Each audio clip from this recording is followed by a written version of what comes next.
જય શ્રી કૃષ્ણ મિત્રો, સ્વાગત છે કલ્ચર સાહિત્ય યુટ્યુબ ચેનલમાં। આ વિડીયોમાં આપણે જોશું માર્ચ મહિનામાં 2026માં આવતી પાપમોચીની એકાદશી વિશે, તેમનું શુભ મુહૂર્ત, તેમનું મહત્ત્વ અને પૂજા વિધિ શું છે। તો ચાલો આપણે જોઈએ। ધન્યવાદ મિત્રો। માર્ચ 2026માં પાપમોચીની એકાદશી રવિવારના 15 માર્ચ 2026ના રોજ ઉજવવામાં આવશે। આ વ્રત પાપોમાંથી મુક્તિ મેળવવા અને જીવનમાં સુખ શાંતિ માટે ખૂબ જ મહત્વપૂર્ણ ગણવામાં આવે છે। પાપમોચીની એકાદશી 15 માર્ચ 2026ના રવિવારના છે। પારણાનો સમય રહેશે 16 માર્ચ 2026 સવારે 6:30 થી 8:54 સુધીનો। પાપમોચીની એકાદશીનું વ્રત કરવાથી જાણતા કે અજાણતા થયેલા પાપોનો નાશ થાય છે। આ વ્રત જીવનમાં પાપ મુક્ત થઈને શાંતિ અને સમૃદ્ધિ લાવે છે।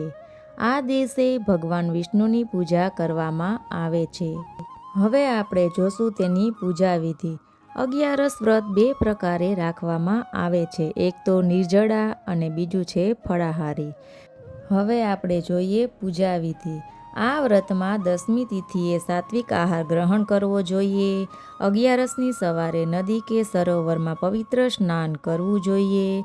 પછી ફૂલ, ચંદનનો લેપ, અગરબત્તી અને ભોગ વિષ્ણુજીને અર્પણ કરીને તેનું પૂજન કરવું જોઈએ। જે બાદ શ્રીમદ ભગવદ્ ગીતાના 11મા અધ્યાયનો પાઠ કરવો જોઈએ।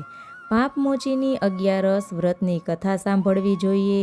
આ દિવસે જો રાત્રે જાગરણ થાય તો શ્રી હરિની ઉપાસના કરવી જોઈએ। તેથી દરેક પાપનું પ્રાયશ્ચિત અવશ્ય થઈ શકે છે।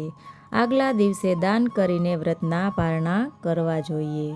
મિત્રો, વિડીયોને લાઇક, શેર અને સબસ્ક્રાઈબ જરૂર કરજો, જેથી બીજાને માહિતી પહોંચી શકે અને આવનારા વિડીયોની અપડેટ તમને મળતી રહે। ધન્યવાદ।